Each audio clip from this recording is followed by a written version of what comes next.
Welcome, welcome everyone. I am glad that you are here to join us once more to hear another exciting, wonderful presentation on this Living Well platform. Thanks for coming. Before we start, I just want to remind everyone that this presentation is for educational purpose only. The information related or we're going to share is only based on research, personal information or experience, and biblical scripture. Our goal is to educate you on the topic, not to assess, diagnose, prescribe, or treat any medical condition. If you have a specific condition, medical condition or situation in which you are concerned, you're encouraged to seek advice from your personal physician. So welcome again to Living Well. Today we have one of our regular presenters, Ms. Josephine Johnson, who is a registered dietitian. Also, she has specialty in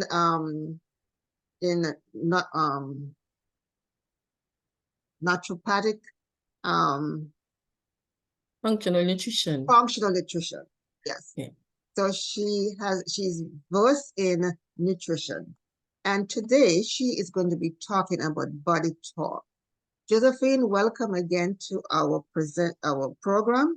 I'm glad that you're here to share with us body talk. I know you have a lot to say, so I am going to go ahead and let you begin. Thanks. Thank you, Emmeline. Good afternoon to everybody. Emmeline, she's not moving? It's not moving? No. Ay, ay, ay. I don't know what happens when you come up, when it starts, but it's not moving anywhere. Okay, I press record. Yeah, there we go. All right, so body talk. Yes, your body can talk, not audibly, but as we go along, you'll see. Ignoring pain can be a very dangerous gamble because pain is not natural or normal. It is our body's way of saying something is wrong. There are persons who have ignored their pain for too long and are now facing serious injury and longer recovery. When your body speaks to you, listen, because it's going to guide you. And if you don't listen, if you listen to your body when it whispers, you won't have to hear it scream. Every one of us, we get a constant stream of information coming to us from inside. If you want to call it a gut hunch or a felt sense, inner truth, intuition, whatever you call it, it often proves beneficial to listen to it. Our bodies are always speaking to us about what is going on inside of us. And all we need to do is listen, because we do get guidance from our bodies. We each have at least one intuitive center that we can lean on to get deeper knowledge about our health, about how to navigate relationships, or how to develop a soul career. In fact, there is no area of our life where intuitive understanding can't support us. And I found this picture very interesting, where different parts of our bodies are talking. For example, the knee might say, why do you keep bashing me? I can't remember how to be healthy because, you was knocking our knees. So our bodies do talk. The bladder can talk to us if it's not well, our liver, our skin, all these toxins, environmental toxins that are getting under our skin, our brain, our right brain, our left brain, our shoulders, our heart, different parts of our body speak to us at some time. The body and mind are not separate. Today, I'm going to share my experience with you about how my body was talking to me, and I did not pay it much attention. Listening to your body is the first step to repairing it. So during the past years, I decided I'm going to eat healthier, reduce my portion size of my meals, and exercise more frequently.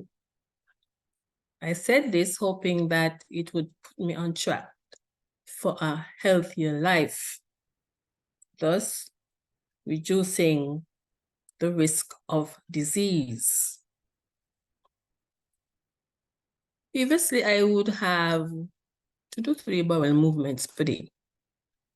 But last year, sometime after August, I realized that my bowel movements were reduced to 1 or 2 times per day, but in most cases, only 1. So I said to myself, maybe it's because I reduced my portion size, you know? And there was not enough material in the bowel to produce a bowel movement. But I did give it some thought as I wondered what was going on. But just wondering about it was not enough. I needed to act on it. Because 99% of the time I ate healthy, I drank water, and I exercised. So I began to self-diagnose. We do this at some point. We have a pain somewhere and we normally say, oh, that's gas. So I said, maybe it's arthritis in my hip because I developed a pain in my groin area between where my leg and my belly join, right under there.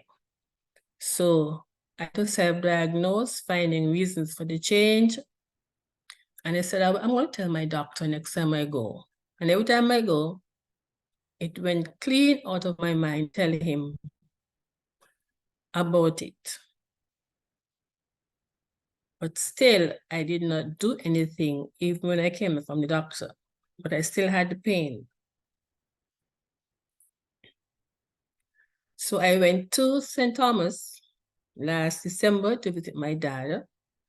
And while I was there, the same 1 bowel movement per day. So I said, I'm in a kind of strange place.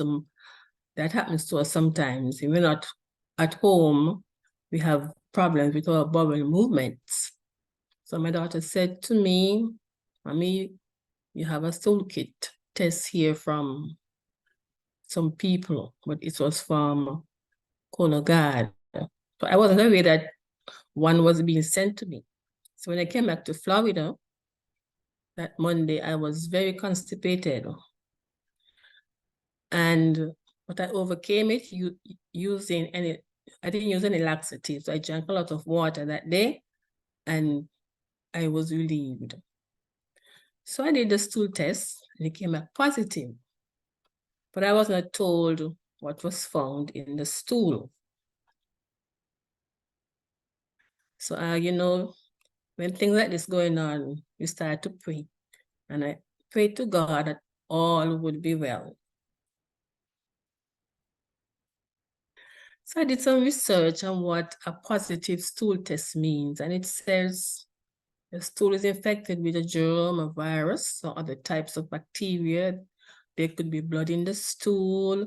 You can have DNA changes or signs of blood in the stool sample, which may require additional testing to look for cancer or polyps in the colon. But it didn't mean that I have bowel cancer. Then, you know, the stress started. So Cologard told me it was not a cancer diagnosis. I said, okay. And that I should contact my primary care as soon as possible to get a referral to see a GI doctor, the gastroenterologist, so that they can schedule a colonoscopy. I also received a call from Cologuard, which I thought was very nice. They called me and they told me what is what. So I did that. Previously, I had 2 colonoscopies, one in 2007, one 2017, and they were clean. And my next one was scheduled for 2025, according to my doctor back home.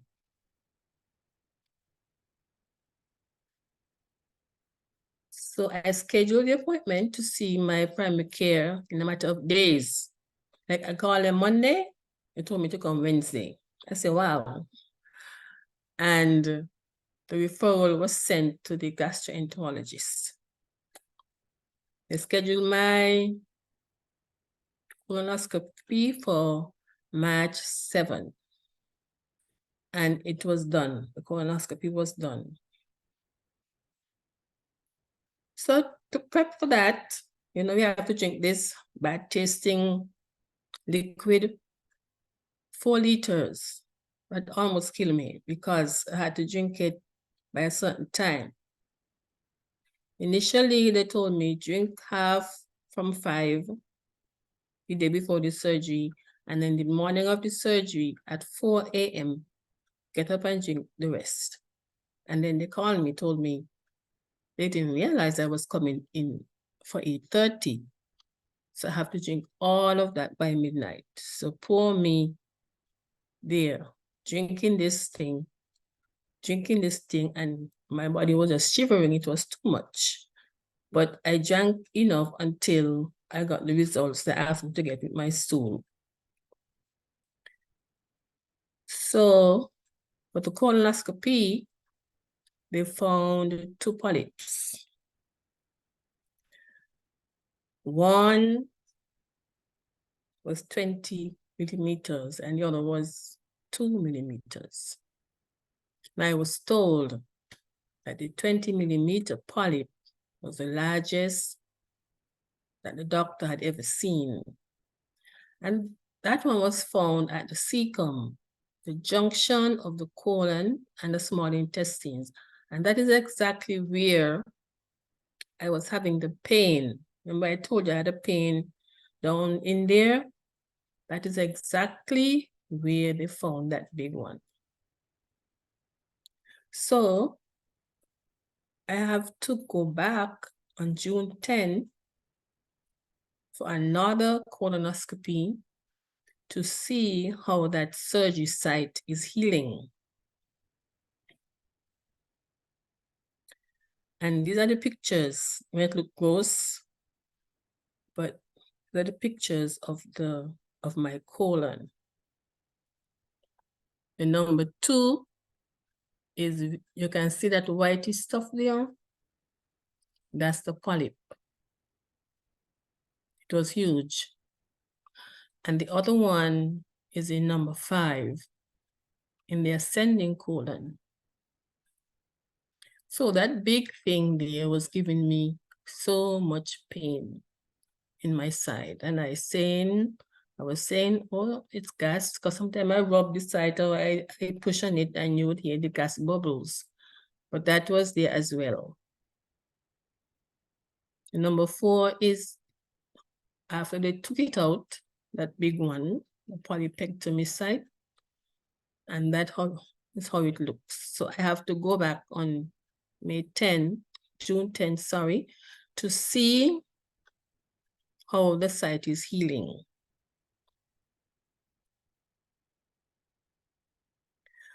So most people don't know that they have polyps until it is found during a colon exam, because I didn't know I had polyps. I thought I was okay. I was eating, drinking, exercising. Why should I have polyps? But then the change in stool habits, which could be diarrhea or constipation or even reduced bowel movements. I didn't see any change in my stool color. I'm an iron deficient. But there are some persons who have a large polyp, so it is so large that it can block part of the colon, leading to abdominal pain. And I know of one particular friend of mine, he died eventually, who told me he had a block in his bowel. So I suspect that was the cause. And if there's rectal bleeding, it's possibly bowel cancer.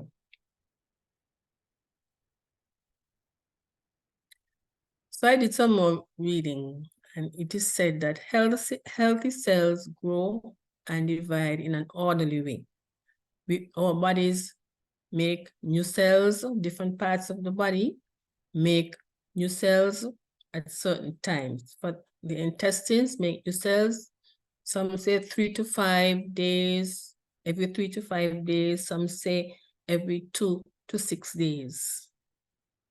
So changes in certain genes can cause cells to continue dividing, even when new cells aren't needed.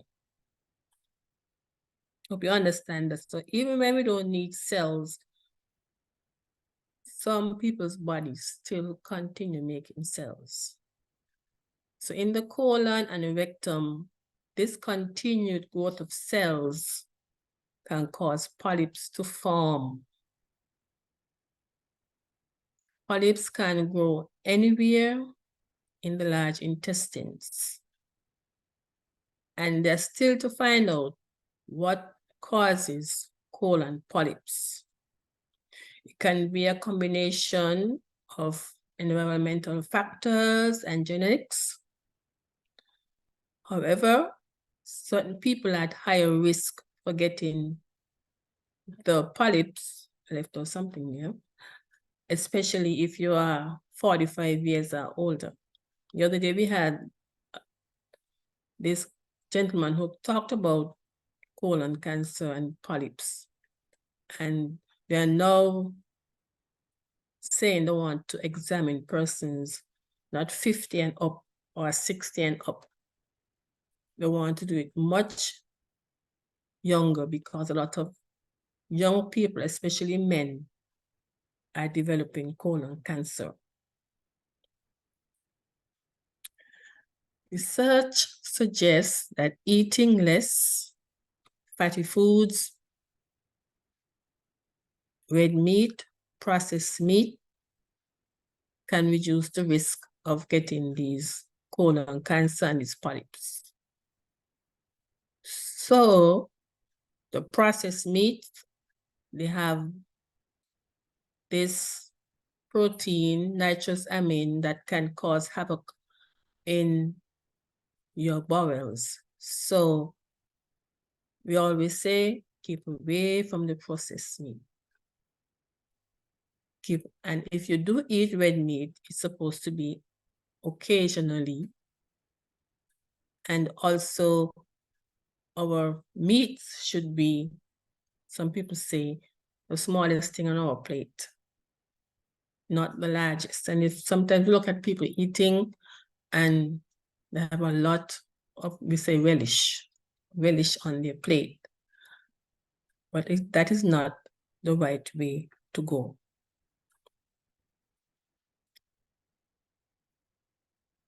And as I was thinking about this presentation today, I said, I thought I was in good standing with my health. And it turned out that it was not the case. And I started the what if. What if I had waited until next year, 2025, to do my next colonoscopy? But God be praised, He intervened and He allowed these people to send me this toolkit so that I can do the test and find out that.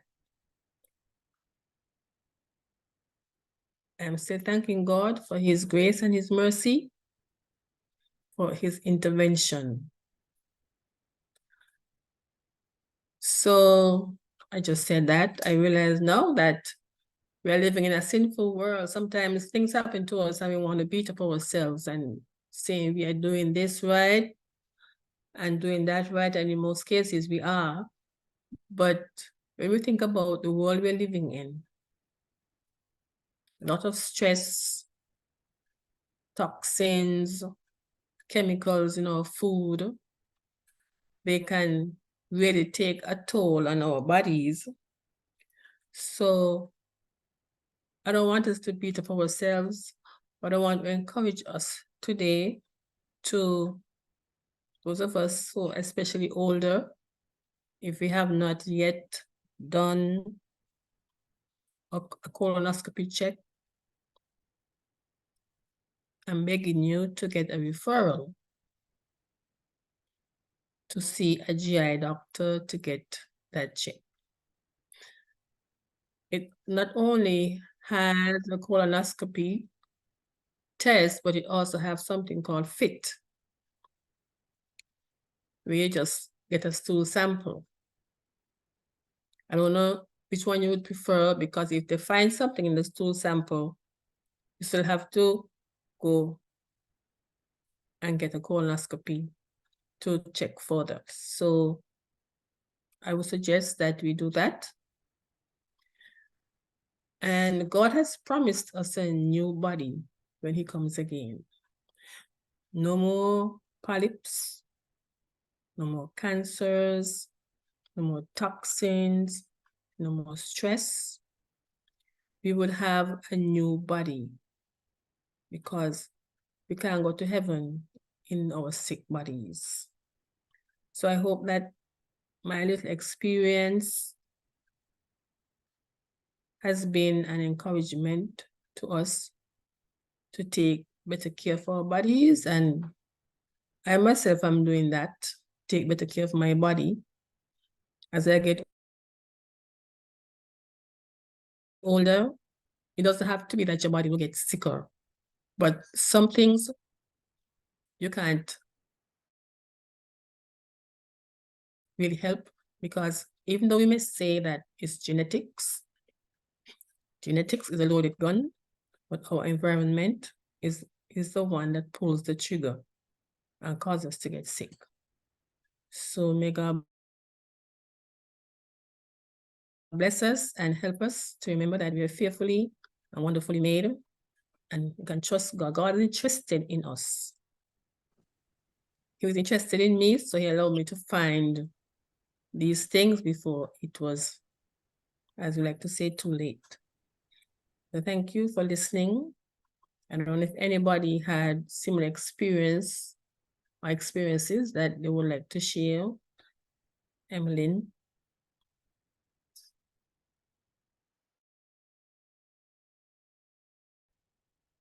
Thank you. Oh, yes. Thank you, Josephine, for sharing your experience with us, because it's so powerful and something that we really need to take into consideration and really take stock of, because our body talks. And when our body talks, it's because something really is happening and we need to check it out, see what's going on. Thank God you were able to listen to your body, although you went through all the different rationalizing of things, because we do that all the time. We rationalize, oh, that can happen to me. Oh, maybe I sleep bad, or maybe I pull a muscle or something like that. And it's more than that. So by you taking heed of what's going on with your body and checking it out, you were able to prevent something much more serious from happening. Because have you had waited maybe another year? A 20-millimeter polyp is a large polyp.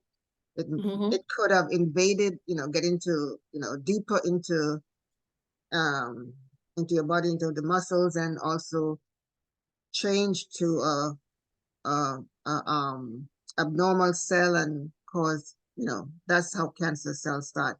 Because polyp is the root of, starting phase for colon cancer. That's how it starts. I like that phrase, genetic is a loaded gun, but environmental. And I will also add lifestyle pulls that trigger, because I've heard people say, oh, I have diabetes because my mother, my grandmother, and everybody in the family has diabetes, or I have high blood pressure, and they go on to list a whole slew of other conditions and medical conditions that they have, and they chalk it up to genetics. Yes, we might have the genetic disposition for these different diseases, but it's the way our lifestyles of the food we eat, our environment, all of those things. When we add that to genetics, it really pulls the trigger and bring on these different problems. So very powerful. Thank you. Does anyone have any questions for Josephine, or have anything they want to say or experience, a similar experience that they have? Listen to their body, and because they listen to their body, they were able to avert other complications.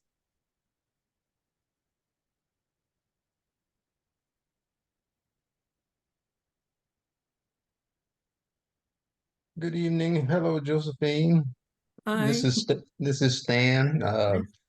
Just wanted to say that was a wonderful presentation, very informative, very, very insightful. I really got a lot of information from it. And yes, it's true. Pain is really trying to tell you that your body is speaking to you. I've been a witness of that for many, many years, and I try to listen when it's talking to me. So I echo those sentiments, and I really try and take them to heart. So thank you so much for a wonderful presentation. You're welcome. Joseph, you had that slide with the figure of that you had that image of a person, and you had all these different ways your body talked to us. I would love for you to go back to that slide so we can kind of look at that slide a bit closer, because these are different ways it was saying your brain talked to you, your extremities, your legs, your hands, your stomach. These are different ways, it can talk to you. When God has given us that intuition, God has given us that gut feeling.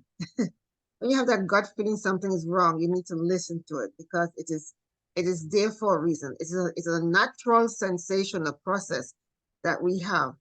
When people say they have a gut feeling, your gut is communicating with the brain, because that biggest nerve runs from your gut to your brain. And when something is wrong, you have that gut feeling that something is not right, listen to it. It's really something, it's telling you something. I'm trying to get it, but it's not coming. Yeah, because we think that because we're getting older, I'm getting older, so you expect to get sick. I often tell people, and you just said it, Josephine, getting older does not necessarily mean that you have to get sick. Getting older does not mean that. Yes, we can get older. We might slow down a little bit. Maybe we might not have the energy like a 20-year-old person. But it doesn't mean that we need to be debilitated. We need to be walking with a cane. I have someone, I hope I can get her next week, that she can come on and share her experience with us. I was surprised when I met this lady. I've met people that in their 90s, 80s, and they're looking so good and they are doing so well, not having those comorbid conditions, having them in a wheelchair or having them to walk with a stick and all of that. These individuals are doing excellent. And when I interview them, they have a lifestyle that is pristine. Their lifestyle, they eat well, they do exercises, and they live a healthy lifestyle. So that's to tell us that we do not have to get old and decrepit. Let us all purpose in our hearts. As I get older, I am not going to get decrepit. I'm going to still be able to function and take care of myself and enjoy the beauty of nature, enjoy what God has given us, you know, families, friends, be able to enjoy all of that. Yes, that slide. What will your body say if it could talk? Or what it could say if it could talk? Yeah. Because the right side of our brain communicates differently from the left side of our brain. I guess the right side of our brain, that's where we have more intuition. The left side of our brain, that's the more reasoning part of, you know, the brain, and we can reason, you know, and compared to the left side. Our skin, I guess, what is it saying? Our skin can tell us the condition of our body, because toxin is something that our skin is the largest organ in the body, and toxin is released through the skin through sweating. Another way we can release toxin from our body through the skin. So when you see your skin changes, maybe you see hives and you see discoloration, take note. It could be that you need to maybe detox. That's why these things are happening to your skin. It talks about your shoulder. If you give, you know, tension, that's a big thing. When we are stressed, have you ever been stressed and you feel this pressure like on your neck, your shoulder? You have this pressure and you just feel like like the weight is on your shoulder. That's telling you that you are tense. So maybe what you need to do is try and relax. Find a nice quiet place and sit so you can take some nice deep breaths. Inhale, exhale, go outdoors, enjoy the fresh air, and take some nice deep breaths to inhale and exhale. And you will see how just by doing that will help relax you. Because when you are relaxed, we have two nervous system that's in play in our body. We have the parasympathetic nervous system and the sympathetic nervous system. So the parasympathetic nervous system is the one that keeps you calm and help you, you know, to think straight. The sympathetic nervous system is that system that comes into play when we are under stress, when we have to fight, when we have to run away from some dangerous situation. So we want to live more in that sympathetic nervous system state. So I have read where taking deep breaths, meditating, those things, those activities can put you in that parasympathetic nervous system state where you are more relaxed. So whenever you feel intense, your shoulders start paining you, feel tension in your shoulder, the back of your neck, stop and take note of what's going on so you can, you know, relieve that tension. Rapid heart rate, you know, your heart is another way of telling you that something is wrong. You know, when you have a fever, for example, your heart is going to start racing. Your respiration now is going to get faster, and your blood pressure might even drop. So these are things that are going to tell you, listen, something is going on inside of me. So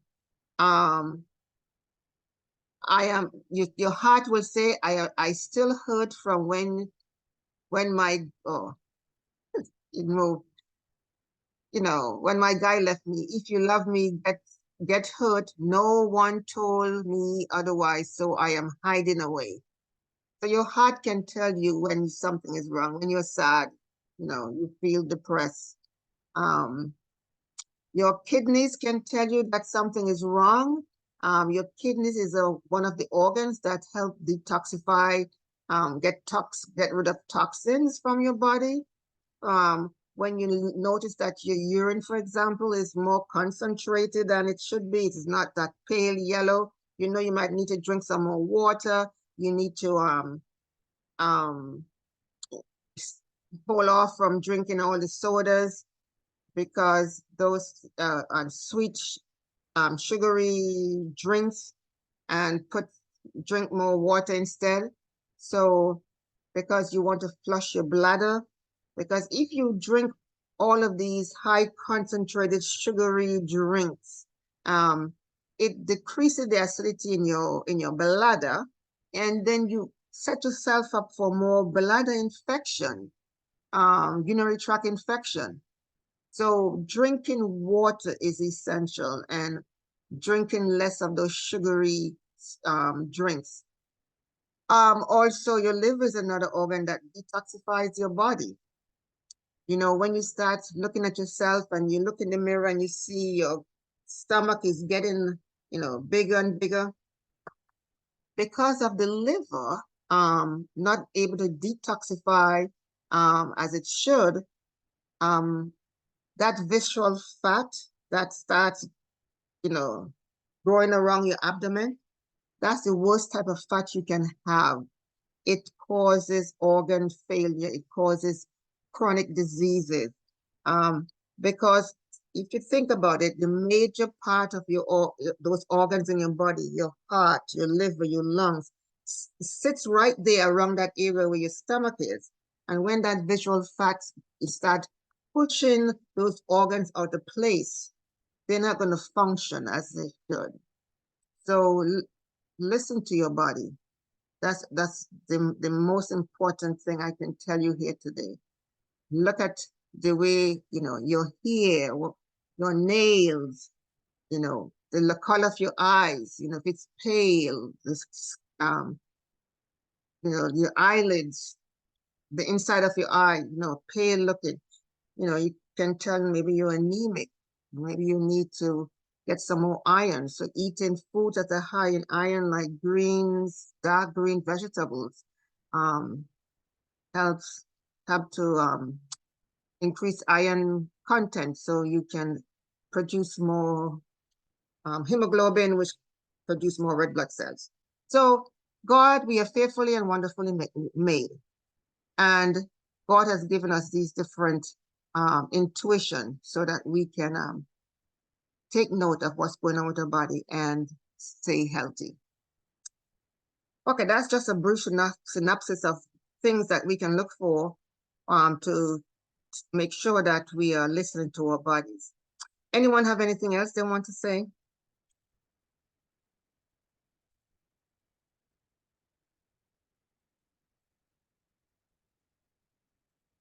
Okay, so I encourage everyone this week that they will take heed of this presentation that Ms. Josephine presented to us, and stay healthy, stay strong. Okay, at this time, I'm going to stop recording.